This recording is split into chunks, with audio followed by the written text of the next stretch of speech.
Hey, welcome back. If you've already watched some of our videos, if you're new, welcome to my channel. Today we're going to talk about finding real estate deals on the HUD Home Store website. So HUD homes are essentially government-owned foreclosures. You can find good deals, and a lot of people are already aware of them, but you'd be surprised how many people get things wrong. So I'm going to cover everything from A to Z, from finding a home, navigating the site, putting in an offer, and even working with the real estate agent, because it does all make a difference. There's going to be some exciting tips about house hacking and how you can leverage HUD and some programs that they have to your house hacking strategy. There's going to be some things to tell you like don't do on the website that I've seen other investors do that can cause some real big problems. So stay tuned. Most of this is going to be screen share because I'm going to just navigate around the site, pointing out things that you may not even be aware of and how to leverage those. And more importantly, I'm going to go behind the curtain because a lot of times you go there and it says bid on a home. Well, how do you? I'm going to log in as a real estate agent myself and actually walk you through that process and some of the data points you want to be aware of.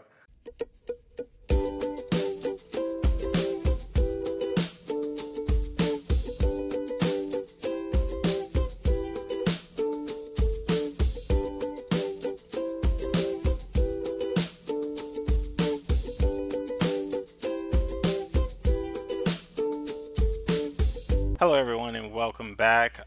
Today I'm going to be talking about HUD homes. They're basically foreclosures that are owned by the federal government. The federal government insured the loan, and the buyer defaulted on the loan. So we're going to talk about how you can find a deal inside of those, like inside those type of transactions, because there's a lot of below market deals on the HUD home store. And like with any deal, you can negotiate the price. Okay, so the first thing I want to talk about is just navigating the site, how to find properties, and what type of information about the properties are out there. Second, it's going to be about the transaction. It's going to show like why you should get an experienced real estate agent. When I say experienced, I don't just mean they've been doing real estate for a long time, but an agent that's done several HUD transactions. Mostly because there are short time frames that HUD asks for. When you're an investor, especially, there's not a lot of forgiveness when you don't get something right, and they will cancel a transaction. And if it's your fault, they will keep your earnest money 9 times out of 10. And I'll talk about all that, your earnest money, what you need for the transaction, so you're prepared before you even start bidding. That's pretty much it. Finding a home, what you can look for that'll help you identify, is this a good fit for me before you even go out? And then once you do identify that, what steps are next and what can you expect in a transaction? Because I know for a lot of people it seems like a black box. You give your agent some things, and then hopefully at the end they you come out with a house and keys and you do closing. But you're not sure exactly what's happening, and sometimes it feels like hurry up and wait. So I'm going to go through all that so it just demystifies the process. And one thing I'm going to do, I haven't seen this in a video anywhere else, is I'm actually going to log in and put a bid on a property. So I will go in, put in all the fields, show you what is needed. And even real estate agents, if you've never done this, you can use this as I wouldn't say an official training because it's not that, but you can use it as some help if this is your first time. And I'll talk about different things that HUD requires and different things you might run into in a HUD transaction. So let's get started. First thing I want to do is search for a property. So this is a HUD website. This is where you go when you first hit their landing page, their slash. It's a pretty Spartan site. No frills here. So I want to look in Maryland because that is the state that I am licensed in. And I'm just going to kind of look through here. You can see different properties and you can filter by state. So you can jump, you don't have to go all the way back. You can jump from one state to the other. If I wanted to look at Connecticut, I could go there. And you can see right now it's in the middle of COVID. So everybody probably remembers that if you're watching from the future, and hopefully the whole world didn't implode. But if you're watching from the future, you probably remember that period. It just was a period of nothing really happening. And you can also, if you're watching like just while we're still going to COVID, because you have a lot of time, either way, thank you for watching in. You know what's going on. So everybody knows what's going on. It's just not a lot of activity right now. Typically, there's more homes. It's only, I just jumped around states. I'm looking at, these are smaller states. Maryland, I'm just going to look at a big state real quick. Kind of give an idea. So yeah, Texas is a large state. It has 189 of them. It's typically more.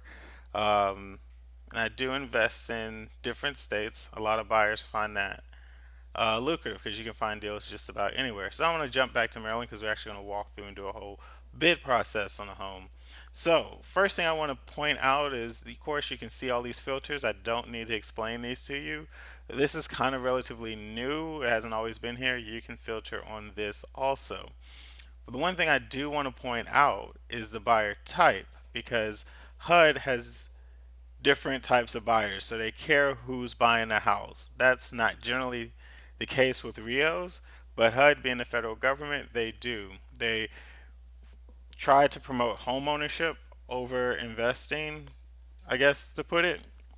That's my view, not HUD's view, but they do certain things to promote and help people who are going to occupy the house versus people who are investors. So I'm just going to break down the types of buyers, and the first one is the owner occupant. A good portion of buyers are going to fall into this area.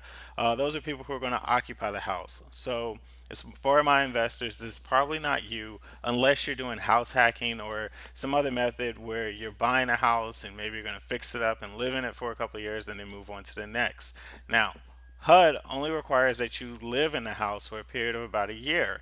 Then you're owner occupant. If you decide to sell that house or rent that house, you're free to do so. But if you have no intention of living there, then you're an investor. That's pretty much the two broader categories. Now, of owner occupant, there's a subcategory called the good neighbor next door. If you're owner occupant, you're going to live there, and you're a firefighter, EMT, police officer, or K through 12 teacher, this is an area that you fall into, and that means there are other things that there are other programs also that are available, but also there are periods that only you can bid on it. So you're only competing with other good neighbors next door, which is a much smaller pool of people because it is kind of like an auction. It's like a sealed bid auction. So you are competing with other people. Sometimes you're not if there are no other offers, but it's a competitive process. So HUD opens it up to a good neighbor next door usually, and you'll see it when it's in a lottery period. And I'll go ahead and filter on that. As you can see, there's only four out of the 67, so four in the whole state right now that are in a lottery period. That would be open to the good neighbor next door. When that period expires, like this one does tomorrow, then HUD may keep it for the good neighbor next door. They may make it owner occupant. They may go investor. Some properties jump straight to investors, which would be extended. And although there are none here to show, I'll look in another state real quick. Let's look. Texas had a lot, so let's look at Texas. Hopefully, they have some. And this is rare that there are none. Wow, all in extended because it would be exclusive. You would see it. Because that would come next. So it seems like a lot of stuff is in extended just because the state of what's going on. People aren't buying houses. For some reason, I picked Oregon. They only have a and winner chicken dinner. Oregon with its 11 listings, it has one. Wow, we got lucky in the exclusive period. Typically, there are more in the exclusive period, and this basically means that a good neighbor next door or an owner occupant can put an offer in on their house, but an investor cannot. So as you can see, most everything's in extended except for this one right here. And there's no rhyme or reason. There's not really a science that I'm aware of that HUD uses to put these in different categories. I know it's probably some system. I've never been able to figure it out or find it. And even if I could, I don't know how I would leverage it because it's pretty much whatever HUD says. So let's jump back to Maryland. So you see the different ones, different types of periods. And so if you're an investor, you can use as a strategy. You can look at the ones that are exclusive. Oh, there was an exclusive. There we go. It's like nestled here. It's weird. I didn't see it. So this one exclusive out of all of them. You could look at this one and say, "Wow, it's an exclusive," but you see it may change. And I say may because I've seen a lot of them hang out in exclusive for a while, and they just keep churning it through. They give it a few chances, and then they open to investors. They typically don't change the price, like they don't raise the price for investors, but they would, these people are only bidding against other owner occupants who may not have as much money as investors do to put money into it, so that may keep the price flatter. But you can look at that as an investor and say, okay, this is what's coming soon, and when this gets ready, I'm ready. I'm lining up. This is the house I want. You can even go view it. Nothing keeps you from going, viewing it. And I suggest when it's in this exclusive period, go take a look at it. Get your finances together. Make sure you're ready to pull that trigger. Because when it goes, if it goes to extended, I wouldn't put too much work into. I wouldn't put too much work into it because you never know, it could go off the market and someone can snap it up. But I would do some preliminary work just to make sure that you're ready to go. So when it comes in, you can bid on it very quickly. All right, so those are all the periods, and those are all the periods, and those are all the buyer types. If you're looking at a property, there's a few things you want to look at before even going out. And this is very helpful that HUD gives some information. Let's look at this house. They give some information about that property that you wouldn't normally find in MLS, and you definitely wouldn't find with other Rios. I'm gonna look at this property because it looks like it probably has some issues just based on its condition, but it may not. And I'll show you what it looks like when HUD does its write-up that it shares with you. So when you hear that, one of the things I want to let you know is that this one, oh, may not have that many issues because this one says it's insurable. That means that it doesn't have that many problems, and FHA would finance it as is. So that's good to know. It also says it's 203K eligible, so you could do some fixing up on it if you wanted to in finance. If you're not familiar with these terms, insurable means, or insured, it basically means that FHA will insure it. You cannot get an FHA loan for every property, so you can't buy a property that needs a full rehab, like full gut kind of rehab with an FHA loan. But you possibly could with the 203K loan here. So if you got a loan that allows you to do a fixer upper kind of loan, where you finance the purchase and the repairs, that would be a 203K through FHA. So you can do that, but you could do an insured. So they'll let you buy this house as is. It looks like, of course, subject to FHA appraisal. So there may be something, but it looks like from when they did their preliminary look, there wasn't anything. All right, so amenities, there's generally not much here, so I'm gonna move along. And then you have the addendums. The addendums I find the most helpful for HUD foreclosure from a buyer standpoint, even an agent standpoint, because I don't see this on any other Rios. If it's a Wells Fargo foreclosure or a Citibank foreclosure or whoever have you, whatever bank, they pretty much just put it out there. They know nothing about the property. Here's the price we're asking for. Go take a look for it. Go take a look at yourself. If you're investing out of your city or even out of your state, that can waste a lot of time and money that you may not have. So if you look at HUD homes, especially if you're out of state, you're going to get at least an idea. Doesn't replace an inspection, but it does give you some idea to kind of just screen it like, okay, this is what I'm looking for, this is not what I'm looking for. First place I want to take a look at is the disclosures. Disclosures give a pretty good narrative about what's going on. Fortunately, there are no repairs noted here, so we're going to look at another property. This one seems to be in pretty good condition. They're going to always recommend these inspections. So I'm going to look at another house that gives you more to look at. Because just talking hypothetically is not the best thing to do. Ah, okay. This one looks kind of like a dumpster fire. It's been here for a while. It could be a nice house, but unfortunately, it's in a lot of repairs. I haven't seen it firsthand, but I've seen it on this site quite a bit. I'm jump straight to the addendums and the disclosures here. So you have a property that has problems. They're going to be here. It's not going to be a big write up, but it's going to give you enough.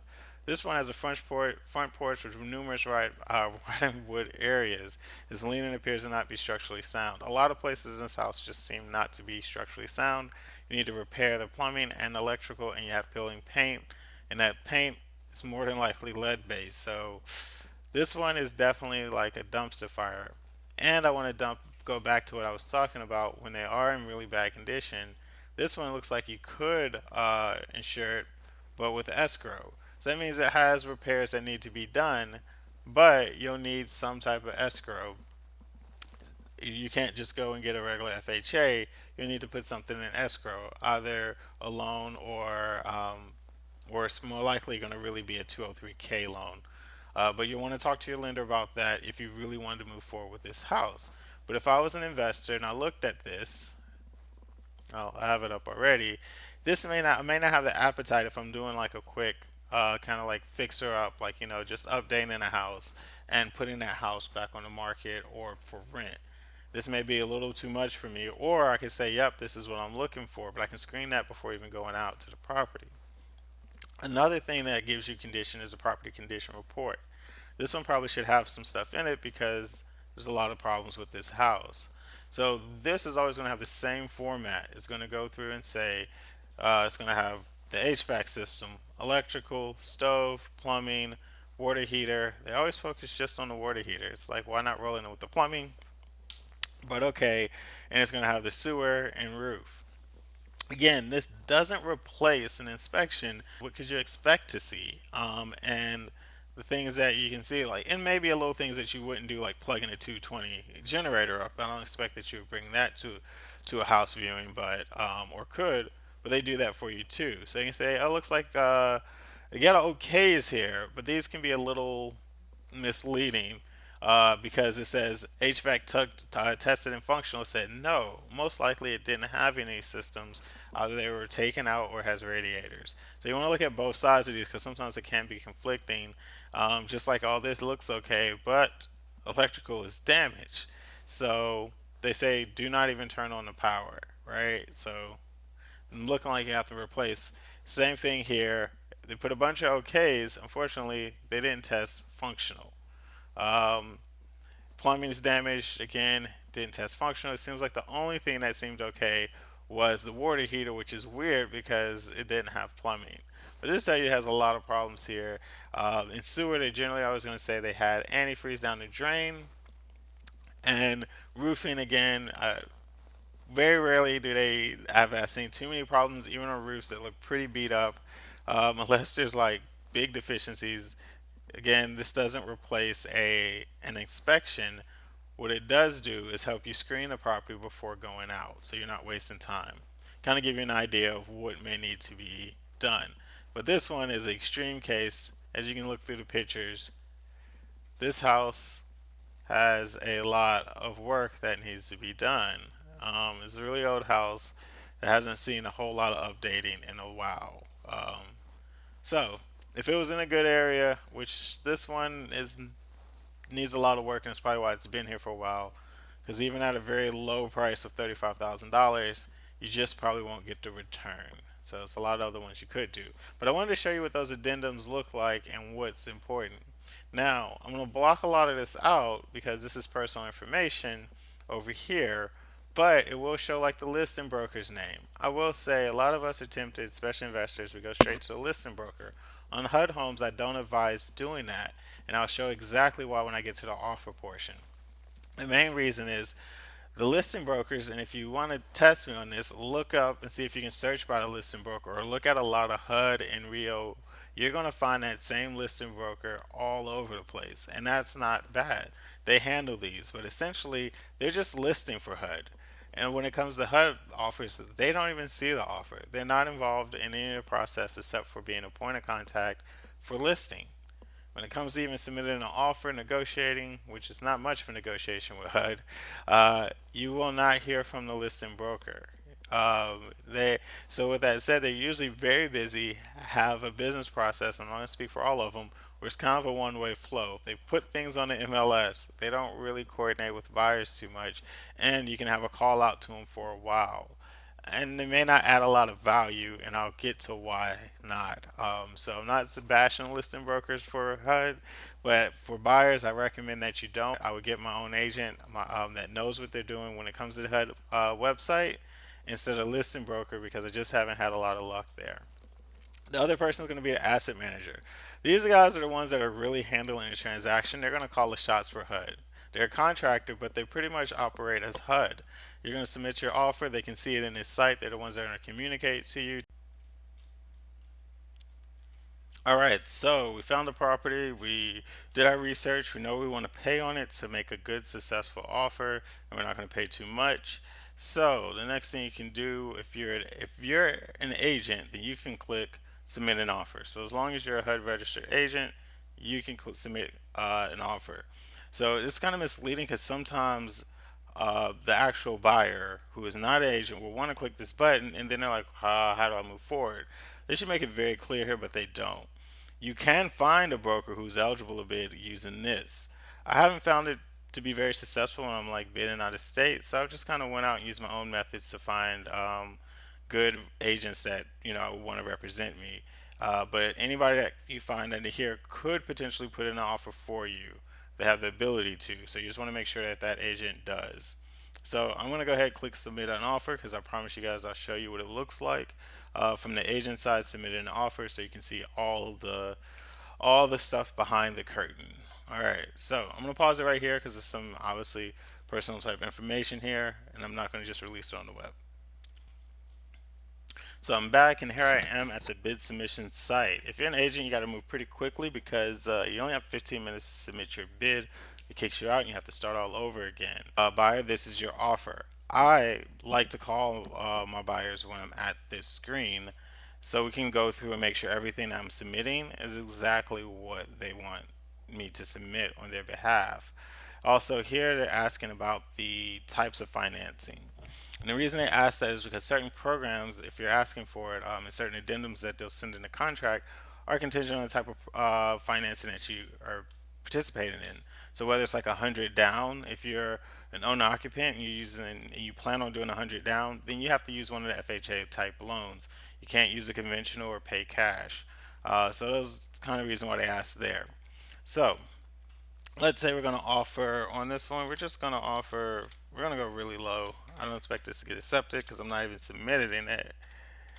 All right, so we're going to go 100,000. I'm just going to use a round number so you can see all the numbers and how they affect each other. And if you're Swift, you probably saw that this moved right here, went ahead and populated with 3,000. And then this one also did too, but it's hard coded. Like I can't change this at all. Whereas this one I can. I can just completely zero that out. So what these two fields are, this is the buyer's agent's commission. See, when I put this 100,000 in there, there are a couple of fields that populated already in these three fields. So this one is your agent's commission, and so this is the buyer agent's commission. This is the listing agent's commission. The buyer agent can change their commission, so I can do 2,000 here instead of 3,000. And I hope you saw this number right here. It moved. So essentially what they're doing is subtracting the sum of these numbers from your offer and then the net to HUD. This is really where the rubber meets the road. This is what HUD cares about. Sometimes you'll see net to seller. Sometimes you'll see net to HUD. The seller and HUD are synonymous. They're the same. And that's what they care about is the highest. So if another investor came in and their agent did, they would most likely beat you because they went higher than you. There's no other way to still bid to know what someone else is submitting at the same time as you for the same property. You only find that out a few days later, and I'll show you how to do that. This will not apply to investors. This block right here, line number 5, because you can't ask for closing help. You can't ask for closing help at all. This is going to be a big fat zero for you. If you're an owner occupant, meaning you're going to live in a house, then you can ask for typically 3% of the sales price. So in this case, on 100,000, you can ask for probably about 3,000, and I'll get okay. Now, mind you, that does weaken your offer because now you're getting less to HUD. So let's show what that looks like. I'm sure you all know math, but you see it now drops by $3,000 and it's 92. So if someone else, an investor, came along, they're already going to be higher than you and have leverage even on the same price. So I just want you to be mindful of that. But if you need the closing help, you can ask for it. If you're an investor, they will not give it to you. Also, if you're a real estate agent and you're bidding on your own property, meaning you're a real estate agent and you're an investor or you're going to live in a property, HUD is not going to pay you a commission. But it still can work in your favor because I would reduce my offer by my commission price. So if I'm an agent, I can't take a commission here, but what I can do to get to the same net to HUD, same competitive offer, is just take it out of here. And it looks a little different because even taking it out of here, these are percentages, and you can pay less, but because you're paying less here, it's a little bit of a benefit, right? Because if you took your 3,000 here, if you did, so I just want to show you what that looks like. All right, so net to HUD is 94,000, right?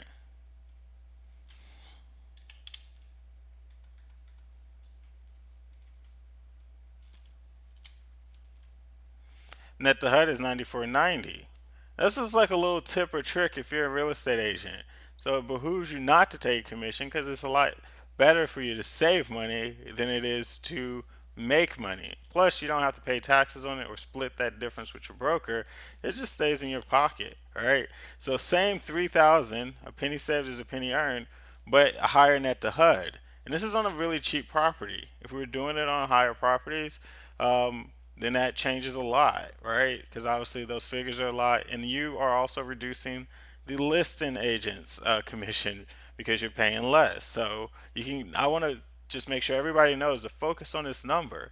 So if you have a good relationship with your real estate agent and you find one, I definitely do it with my buyers. When we're submitting this bid, I like to call them if they have time and say, hey, I know we already talked about it, but I just want to talk about it to you. And I also will show you how you can research the accepted net to HUDs in your area so you can see what they've already accepted. So if it's something similar that HUD is selling, in the same neighborhood or same part of town, but it kind of gives you some logic to what they might be thinking. Or you can just use a broad percent, like, well, I know the list price was this, and then net HUD to HUD was this, so they're willing to take like 3% less or 5% less. Well, that lets you kind of get an idea of what that is, and then you can work the numbers yourself. Also, I'm not going to say beat your agent over the head for a discount, but if your agent decides to take a smaller commission, that could benefit you, right? So you're not paying any extra money, but the thing is to try to get the most net to HUD, make sure it offer the most competitive. And if your agent just say, you know what, we've done a lot of deals, I'm going to give you a $500 discount. I'm going to be a good buyer. You got all your stuff set up. I'm going to help you out here. So and I do this for my buyers who are repeat buyers, especially investors. I know they got all their stuff, all their ducks in a row, and I'm going to say, you know what, this is like giving you a new stove for your property. So what I'm going to do is just reduce it by $500. That gives you a $500 bump. So you can go here and play with those numbers. So you're either you pay the same but you're more competitive, or you pay a little bit and you remain as competitive as you want it to be. And we get you to that number as far as net to HUD. A lot of agents won't tell you this, and part of it's not because they're being greedy. It's maybe they don't know, maybe they don't take the time, maybe they haven't really dealt with the system. But as someone who has, this is what HUD cares about. Everything else just affects this number. HUD, all they really care about is here, net to HUD. They really don't care about all these numbers above it, but these numbers above it directly affect this number. So you can offer whatever you want, and if your agent came and decided to take a 15% commission, it doesn't mean a hill of beans because it just drove your offer down, and maybe you didn't even know. I'm not saying your agent did that. Please don't call your agent mad. But you do want to have a conversation with your agent. Put it here with your agent and just say, hey, are you taking a standard 3% commission on that, or do you think you can help me out and take a little bit less because HUD pays 3%? Definitely, if it's already a low cost property, it's not going to make a huge difference. But because percentage wise, your agent really can't drop it too much. But when you start getting a much higher, then all right. I'm not going to belabor this point too much because you kind of get it, but I do want to say just have that conversation with your agent, and just in a nice way. Don't tell them like I want to micromanage, but just say when you submit the bid, can you give me a call because I just want to make sure that we got the right numbers and we going through. And I've been doing some math, and I want to make sure that the net to HUD is aligned with what I think will get my offer accepted. Or you can just kind of ask your agent, even they're the expert. If you have a good agent, you can say, well, what is a good offer on here? And they'll say, oh, this house should go for this much. And then you would say, well, what about net to HUD to them? But I don't want you to micromanage your agent, but I do want you to be informed. All right, so this is all just stuff that not much you can change right here. And I'm only going to go through this quickly for the agents, but this is because I did say, in the beginning that agents can use this video to help them kind of like understand the offer process. But this is really not going to change. Like either you're an owner occupant or you're an investor. Then just information about who's buying it. And lastly, the title company. You can add a purchaser here if you need to, and that's all you need. All right, that's my information, which is fine. You guys can contact me if you ever need to. Just give me a call and I'll help you out any way I can. So I would hit submit, and this goes over to HUD, and the next day or whenever the bid opening period is, it's not always the next day, they will let me know whether I won or not. So I'll either see bid accepted or other offer accepted. So I'm going to log out of this area and I'm going to actually show you where you can see the results of historic offers.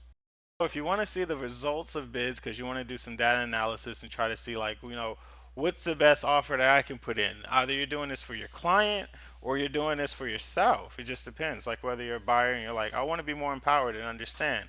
Or you're an agent, I want to make sure that I give like the best information to my buyers. Look for something that's similar, like close to my part of the city. If you find something in the same zip code, you can search zip code up here, county or city. You may not always find something in the same zip code. I would try to start with the same city. But if you can't find anything, then what I'll do is just use kind of percentage metric. I would look at what was net to HUD, right? So we're looking at, and I'm not saying this is going to be the most winningest offer. We're talking about what HUD will accept because even if you have the only offer, doesn't mean that HUD's going to accept it, right? So this is what HUD, we know they accepted it because this bid won, but it also had to beat out other bids, and that's another part that just is it's really hard to decode because you don't know what other people are doing. But you can find out what HUD accepted. So I'll look at this one and let's just go and look at where this is. So this is 132. An investor purchased it. Let's take a look.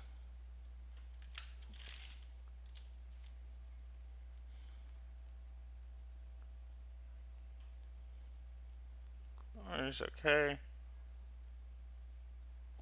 All right, this is pending. Wow, so I think it said 132 net to HUD. So this guy got, most likely a pretty good deal, all things considered, because although we don't know what the seller commission is, this person is an investor. And I like to use investors as a benchmark because they didn't get any closing help. So all we know is that their agent got a commission and the listing agent got a commission. We know the listing agent got 3% because you can't change that. I have no idea what their agent got, but at the end of the day, it was net to HUD. So I can go in here and if I saw something down the street that came up, I can probably reasonably assume that HUD will take a similar amount for it.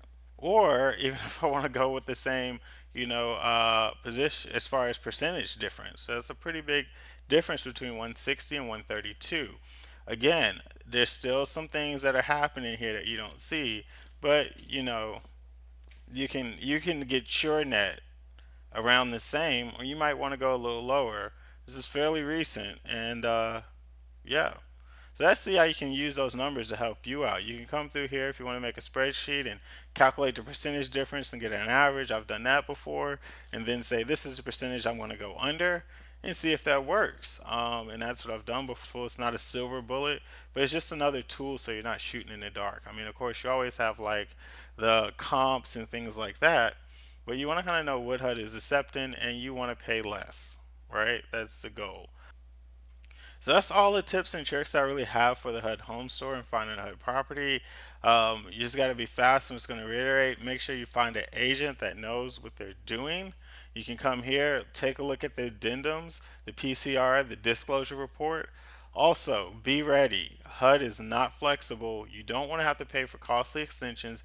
And then on top of that, you don't want your contract canceled. And if your contract's canceled, more than likely, if it's going to be your fault, not HUD's, and if it is your fault, you're going to lose your earnest money and, of course, any money that you've already paid for any extension. So you want to make sure that you're in a place to pull the trigger and complete that transaction. If you're an investor, you have 45 days. So you don't have your normal 60 days, you don't have your 90 days, and you can't just arbitrarily ask for more time without this costing you money. And they don't have to give you an extension.